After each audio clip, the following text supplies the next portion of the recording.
Welcome to the Black Tokyo Podcast, Podcast 4, Japan Newbie Interview, Part 2. This podcast is sponsored by Kimono Girl. Thank you for your comments and for your tweets. Remember, you can comment on the Black Tokyo blog, on YouTube, or by sending me a tweet at twitter.com/blacktokyo. And now to rejoin the conversation with Harvey. When I first purchased the app, I actually gave this to a couple of my Japanese friends and had them play with it, and they loved it. So if you can win over a native speaker, especially if someone's not from the Kansai region, then I think you're onto something. So for the listeners out there, I want to say make sure you go to the Apple iTunes store and look for the Japanese 101 Kansai-ben app. Thanks for the plug. No problem. It's a great product. And now to plug another product that I've purchased. You want to tell the listeners about your newest project? Yeah. Well, after we made the Kansai-ben app, it was a fun project, and it's educational even for me putting this stuff together. Mm-hmm. And we figured, why not do another one? And one other aspect that I like about Japanese is the gyongo and gitaigo. Now, gyongo are people often translate it as sound words. They're pretty much like English onomatopoeia. Yes. But there's also gitaigo, which are words that kind of describe a state, is the way people describe them. Like, for example, piri piri in Japanese is the expression you use to describe a burning sensation in your mouth after you eat a hot food. Yes. Mm-hmm. Yeah, so it's not like the burning sensation itself is making a noise that goes piri piri. It's just that it's a Japanese phrase that's kind of like a sound that describes that state of feeling. Okay. So we gathered all of these gyongo and gitaigo. Yes. Not all of them, because there's thousands. We grabbed a lot of them and put them into an application similar to the Kansai-ben app. Yes. Except the major difference, though, is that this time we added pictures to go along with it. So, for example, if I remember correctly, there's one that is for hiri hiri, which is the sensation that you have when your skin tingles. Yes. After you get a sunburn or something like that. And so the picture that's in the app shows a guy with a pink sunburn. So you can associate the image with the gitaigo itself. Okay. And it's got, the Japanese, it's got example sentences using that expression. Yes. And, English explaining everything. Okay. And that's the newest app that we've released. Now, for those studying Japanese, what would be the major benefit of using this type of app in language learning? Oh, thanks for asking. I almost forgot to explain. It's sometimes kind of hard to explain why gyongo and gitaigo are important. In my latest, or really recent Japan Newbie post, I posted the cover of The Economist. Yes, I saw that. Yeah, with the election and Hatoyama coming into power and the big political change in Japan. Yes. The cover shows over Mount Fuji, I believe it is. Yes. They've got the Japanese gyongo saying dokan. And dokan is the sound that is made when something explodes or goes boom, really big in Japanese. So the fact that, this gyongo is appearing on the cover of The Economist, which is an English language magazine, not targeted towards Japanese readers. Right. It's kind of proof of how prominent gyongo and gitaigo are in the Japanese language.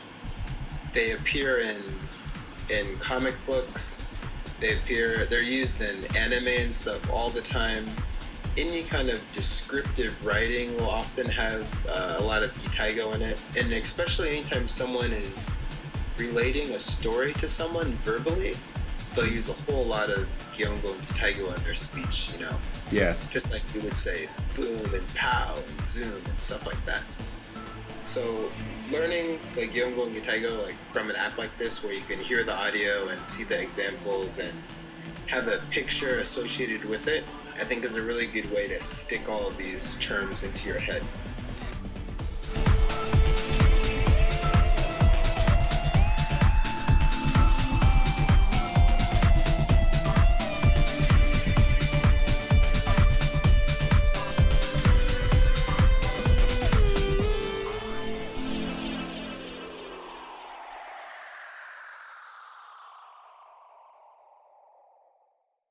Another thing about this app that I really like, one, for those who have to pass a speaking proficiency test in Japanese, the more of these type of words that you're able to use during the proficiency test, the higher your rating will be.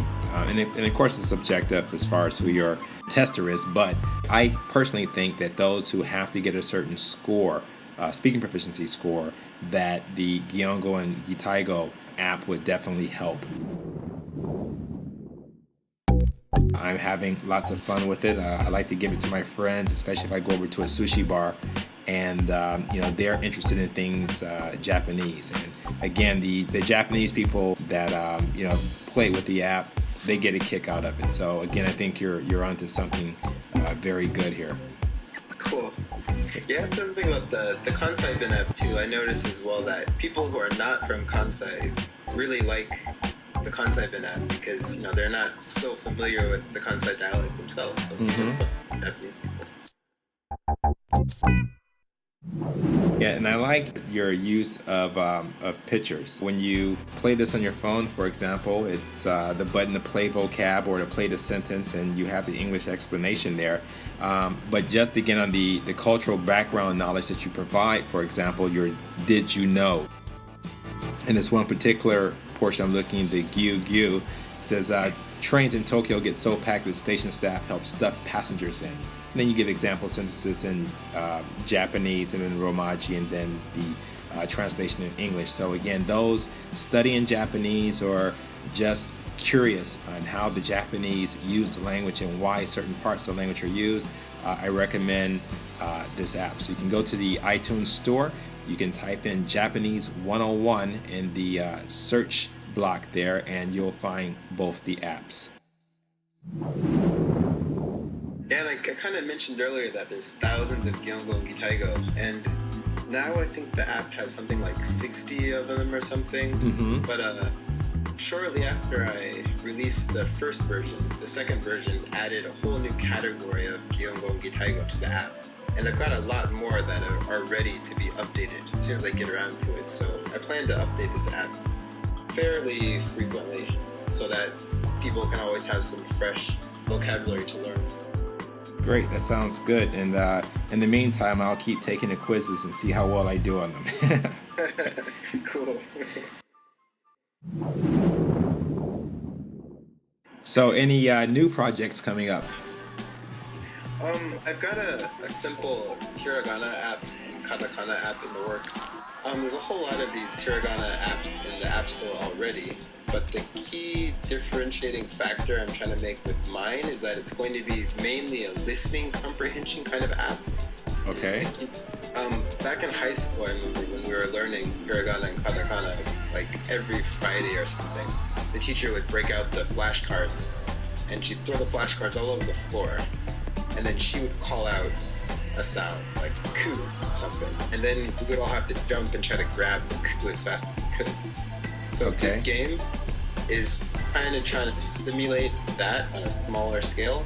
So the native Japanese audio will say like ga or something, and then on the screen you'll see like 4 different hiragana cards, one for one for ma, one for mi, one for ga, and one for like tsu or something. Okay. And you have to touch which one it was said.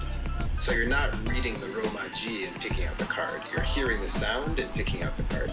So it's kind of like a listening comprehension trainer. Oh, okay. Interesting. Be sure to check the Black Tokyo blog or iTunes store for part 3 of the Japan Newbie interview. I'm your host, Zurui.